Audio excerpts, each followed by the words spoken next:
지중해 서부로 한번 가보도록 하겠습니다. 오늘날 이탈리아라는 나라를 가보면요. 물론 관광객들은 보기 쉽지 않지만 바닷가에 사라세네 탑이라고 하는 구조물을 상당히 많이 볼 수가 있습니다.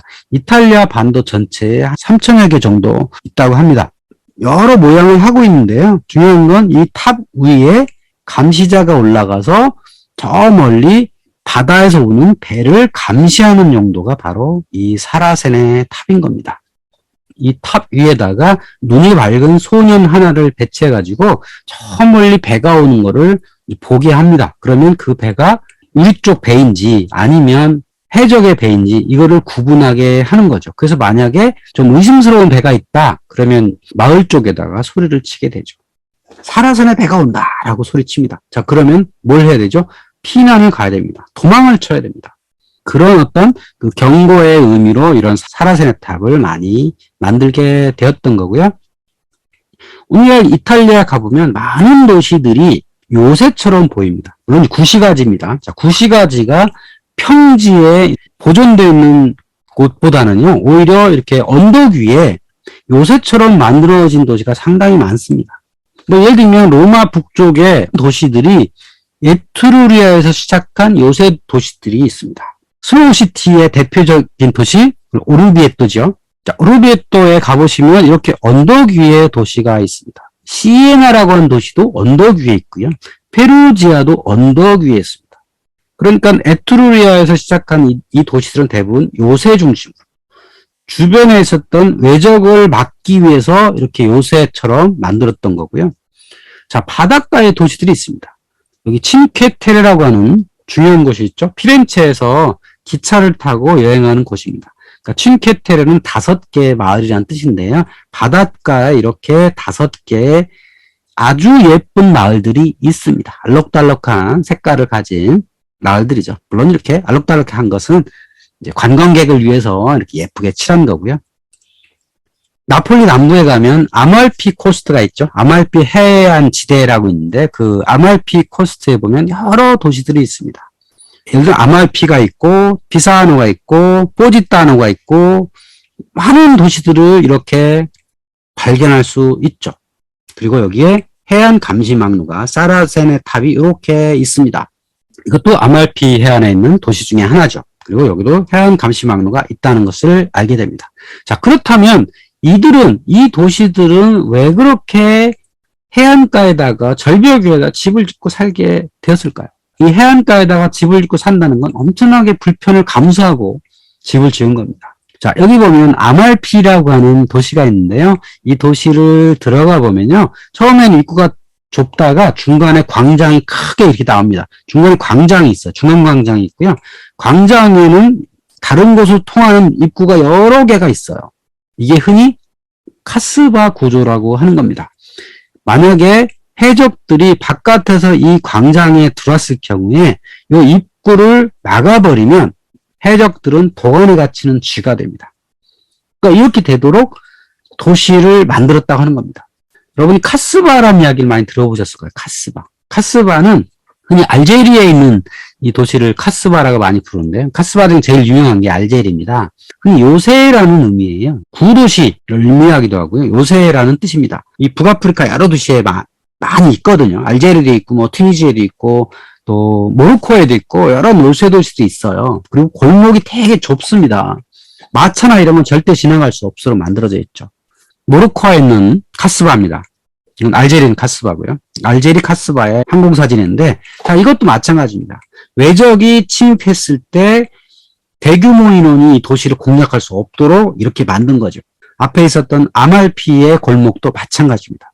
자, 그러면 누굴 막기 위해서 이런 골목들을 만든 것이냐라고 본다면 이런 거죠.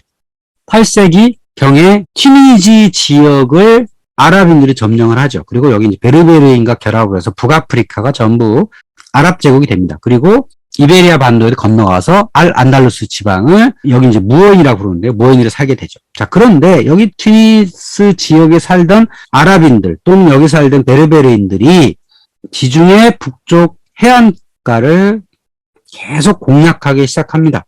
자, 이 북쪽에 있는 사람들은 기독교인이고 남쪽에 있는 사람들은 무슬림이잖아요. 그러니까 무슬림들은 공식적인 성전은 아니어도 기독교인들을 잘못된 신앙을 가진 사람들이라고 생각을 했어요. 거기다가 이들의 볼 때 가장 생산적인 일은 배를 타고 와서 여기를 약탈을 하는 거죠. 7세기, 8세기경부터 거의 18세기까지 지중해 바다에는요, 사라센의 해적이 늘 들끓게 됩니다. 그래서 유럽인들이 여기 북아프리카에 살던 무슬림들을 사라센이라고 불렀어요. 그래서 사라센 해적이라고 늘 이제 칭하게 되는데요. 이곳에 살던 이 사라센 해적들은 다마스커스나 아니면 후대 그 바그다드에 있었던 칼리파의 명령을 따르는 사람들은 아니었어요. 물론 여기에 그 태수가 있어가지고 뭐 지휘를 하긴 해도 적당한 세금만 내면 이들이 마음대로 지중해를 해적질을 하든 뭐라든 아무 상관하지 않았던 거죠. 자, 그렇게 해가지고 이 8세기, 9세기에 이탈리아, 뭐 프랑스 남부, 또 이쪽 발칸반도 서쪽 이런 데를 약탈하기 시작했는데요. 공식적으로 이 땅은 비잔틴 제국의 영토였어요. 여기 작은 3번, 4번, 5번, 여기 시칠리아. 영토이긴 해도 비잔틴 제국은 여기를 도와줄 역량이 없었습니다. 비잔틴 제국 영토라는 거예요. 그래서 세금은 뜯어갔어요. 하지만 군대를 보내서 이 해적들을 막아주지 못했던 거죠. 서기 800년경에 이 로마 교황이 샤를마뉴한테 서로마 황제관 씌워준 가장 결정적인 이유는 여기서 군사적 능력을 가지고 이 사라센 해적을 좀 막아달라고 한 건데 사실은 이 샤를마뉴는 프랑크족이거든요. 그래서 저 알프스 북쪽에 그쪽에서의 그 통치도 바쁘지 이탈리아까지 와서 여기를 다스릴 만한 역량은 전혀 없었던 거예요. 그래서 여긴 이곳은 거의 모든 해안 지역이 사라센 해적의 영향권에 있게 되었습니다. 그래가지고 이들이 로마를 공략하고 많은 지역을 약탈을 하게 되는데 그 중에서 사라산 해적이 가장 노리는 그 대상은 수도원이었어요. 왜 수도원일까요? 당시 수도원은 많은 사람들이 기부를 해가지고 땅도 많았었고 재물도 많이 갖고 있었고 특히 그곳에 수도사를 비롯한 여러 사람들이 살고 있었죠. 자, 수도사들은 배운 사람들이잖아요. 그리고 지도자급이에요. 그래서 이 사라센 해적이 노리는 건 재물만 있었던 게 아니라 사람도 노렸죠. 왜? 이 사람을 잡아다가 튀니지 지역으로 데리고 가서 거기서 노예 노동을 시켰죠. 때로는 거기서 뭐 일도 시키고 또 배를 노젓는 뱃사공으로도 하기도 하고 또 몸값이 비싼 사람은 특히 뭐 수도사 같은 경우에는 몸값을 받고 풀어줍니다. 그래서 일부러 이런 몸값이 비싼 사람을 노리는 경우도 많았다는 거죠. 그러니까는 수도원이 최적의 목표물이죠. 그래서 가장 많이 공략당한 데가 나폴리 남쪽에 있었던 몬테카시노 수도원입니다. 당시에 가장 큰 수도원이었었고요. 그래서 처음에는 여기 가서 이 수도원을 약탈하지 않고 옆에 가서 니네들을 몸값을 내놔라. 그래서 엄청나게 많은 이제 금화를 뺏었죠. 그러고 나서 그냥 말겠어요. 당연히 몇 년 후에 다시 와가지고 또 약탈하고 돈을 주면 계속 오거든요. 그래서 여기 아예 그 다음 그 해적들이 와서는 여기를 뭐 불지르고 뭐 하는 경우도 있었고요. 나중에 이 몬테카시노 수도는 2차 대전 때 폭격을 맞아가지고 불타기도 하고요. 여러 번 파괴된 그런 곳이기도 합니다. 그래서 오늘날 이탈리아의 여러 수도원들을 보면요. 물론 이탈리아뿐만이 아니라 여러 수도원들이 그 외적을 방어할 만한 그런 위치에 있는 이유가 바로 이겁니다. 뭐 예를 들면 여기 산타 카테리나 수도원, 토리노에 있는 산 미셸 수도원, 가장 유명한 건 그리스에 있는 메테로 수도원이죠. 여기는 뭐 14세기, 15세기에 만들어지긴 한 건데 어쨌든 이 수도원을 누가 지켜줄 만한 정치 권력은 없어요. 그러다 보니까 자체적으로 방어를 해야 되거든요. 그러니까 이런 험난한 곳에 수도원을 지을 수밖에 없는 거고요. 여기 마돈나 델라 코로나, 여기는 그 이탈리아 베네벤토에 있는 수도원인데 절벽에 있죠.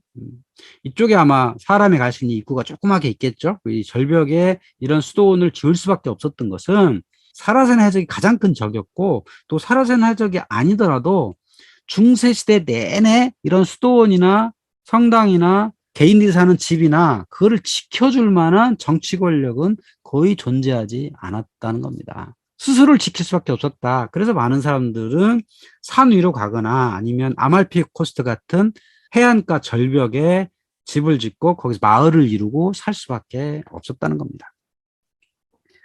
또 사라센의 해적에 결정적으로 당했던 곳이 바로 시칠리아 섬이었습니다. 자, 이곳은 아예 북아프리카의 사라센이 한 200여 년 동안 점령하게 된 곳이었습니다. 자, 시칠리아를 보면요. 주도가 팔레르모고요. 서쪽에는 트리파니 마르살라가 있고 남쪽에는 아그리젠토가 있고요. 동쪽에는 원래 시칠리아의 가장 큰 도시는 시라큐스였고요. 타우르미나가 있고 메시나가 있고 체팔로가 있고 가운데는 엔나라고 하는 요새의 도시가 있었습니다. 이 도시는 뭐 로마 시대에는 이게 첫 번째 속주였고 이곳에 밀이 많이 났죠. 그래서 수도 로마를 먹여 살리는 중요한 관공장 역할을 했었고요. 7세기, 8세기까지도 게르만 족속들의 어떤 파괴를 경험하지 않았거든요. 여기는 동로마 제국의 영토였기 때문에 꽤 이제 잘 보존이 되고 있었기 때문에 여기서 이 시칠리아에서 북아프리카의 튀니지까지는 멀지 않아요. 그 노저는 배를 타면 하루 정도면 닿을 수 있는 아주 좋은 거리죠. 그러니까 해적들이 여기를 가만히 둘 리가 없는 거죠. 그래서 이런 도시들이 하나씩 하나씩 사라센 해적에 공략을 당해가지고 여기 점령이 되게 되는데요. 시칠리아 남부에 가면 스칼라 데이 투르키라는 이름의 하얀 절벽이 있어요. 그러니까 투르크인의 해안이란 뜻이에요. 그럼 이게 뭔가 왜 투르크인 해안이라 부를까? 그래서 현장에 가서 봤더니 이 해안이 배들이 상륙하기 가장 좋은 곳이에요. 튀니지에서 건너오면 바로 이곳에 닿습니다. 그러니까 이쪽에 사라산의 해적들이 수시로 왔던 겁니다. 그래서 아마도 스칼라데이 투르키라는 이름이 붙었던 것 같고요. 이곳을 통해서 사라센인들이 이제 건너왔고 해안가 위주로 약탈을 시작해서 맨 먼저 북쪽에 쓰던 팔레르모가 이 사라센에 함락이 되고 그래서 그 이후에 이 시칠리아의 수도가 팔레르모가 되게 된 거고요. 그러면서 해안가의 도시들 하나하나 점령하기 시작해서 가운데 있었던 이 섬의 중앙인 엔나라는 도시가 있거든요. 이 사진에 보시면 언덕 위에 요새 위에 있어요. 해발 500m인데 이 도시를 가려면 한참 언덕을 올라가야 되거든요. 그럴 정도로 이 도시는 방어가 잘 된 그런 도시인데 이곳이 3년 동안 사라센 해적의 공격을 받아서 결국은 함락이 되게 되었죠. 자, 지중해 동부에 가면 타우르미나라고 하는 유명한 아주 도시가 있는데요. 관광하기 굉장히 좋은 곳인데 거기 가면 아주 특이한 지형을 발견할 수 있습니다. 자, 타우르미나라고 하는 도시는요, 조그만데 여기는 해발 200m에 있어요. 그러니까 원래 이곳에 고대 그리스 시절에 여기 낙소스라고 하는 섬 사람들이 와서 낙소스라는 신도시를 만들어 살고 있었죠. 자, 그러다가 자, 고대에도 이 지중해에는 해적이 많았죠. 그래서 그걸 피하기 위해서 해발 200m 위에 타우르미나라는 도시를 만들어서 살게 되었던 거고요. 결정적으로 중세 시대에 오면 사람들이 500m 위에다가 카스텔몰라라고 하는 도시를 이렇게 만들어서 살았던 겁니다. 그러니까 200m 정도는 해적들이 쉽게 올라오잖아요. 그래서 여기도 제대로 살아남을 수가 없었던 거죠. 그래서 더 올라가지고 이 카스텔몰라에 거주하게 되었던 거죠. 그러니까 이 카스텔몰라가 중세 초반에 만든 건지 아니면 이후에도 만든 건지 모르지만 중세 시대에 지중해 이 지역에는 이런 해적들이 워낙 많았기 때문에 이들을 피할 수 있는 그런 거주 공간을 만들 수밖에 없었다는 겁니다. 이 시칠리아는 비잔틴 제국의 영토였거든요. 그 비잔틴의 총독이 머물던 도시가 시라쿠사였습니다. 고대부터 중세 시대까지 가장 큰 도시는 이제 시라쿠사였던 거죠. 자, 그래서 이 시라쿠사가 사라센 해적들의 공격을 몇 년 동안 이제 받고 있었죠. 그러니까 주변 지역은 주변에 농촌들 있잖아요. 농촌들은 다 약탈당하고 버티기 어렵겠지만 이 시라쿠사는 이 원래 오르티지아라는 섬에 도시의 중심이 있어요. 그리고 옆에 작은 항구가 있고 큰 항구가 있는데 그리고 육지와의 사이에 성벽이 있었거든요. 그래서 몇 년을 버텨가지고 사라센을 막고 있었죠. 이 시라쿠사에 가보면 중앙에 도무성당 여기 있네요. 여기 있고요. 극장이 있죠. 이 극장은 육지 쪽에 있어요. 또 채석장도 있고 뭐 여러 아주 고대 시절에도 화려한 영광을 가졌던 그런 곳인데 이 시칠리아 섬이 육지는 다른 도시는 다 점령을 당한 후에 마지막까지 버텼던 그런 곳이 이제 시라쿠사죠. 결국은 이곳이 사라센 해적에 이제 함락이 되게 되고 그 이후에 이 땅에는요 시칠리아 토호국이 만들어지게 됩니다. 거의 한 250년 정도 아랍인과 무슬림들이 이 땅을 이제 점령을 하게 됐는데요. 그 시칠리아 토호국은 시칠리아 그리고 이탈리아 남부 사르데니아 섬 북아프리카 일부 지역을 다스리는 작은 왕국처럼 이제 운영이 된 거고요. 아랍인과 이슬람이 여기를 한 250년 동안 다스린 바람에 이곳에는 많은 흔적들이 남게 된 겁니다. 물론 이후에 찾아왔던 노르마니 서유럽인들이 아랍인들이 남긴 흔적들을 많이 없앴는데 그럼에도 불구하고 일부가 남아 있어요. 뭐 예를 들면 제가 굉장히 좋아하는 장소인데요. 왜 그러냐면 여기 첨도 아치가 있어요. 자, 아치라는 게 원래 로마인들이 만든 완전 원형 같은 게 이렇게 생긴 게 아치잖아요. 근데 교회도 아치를 많이 쓰였죠. 근데 13세기에 서유럽의 고딕 건축이 생기기 시작합니다. 교회를 짓는데 갑자기 고딕 건축이 생겨요. 고딕 건축의 대표적인 건 첨도 아치예요. 아치가 둥그렇지 않고 약간 이게 각이 있죠.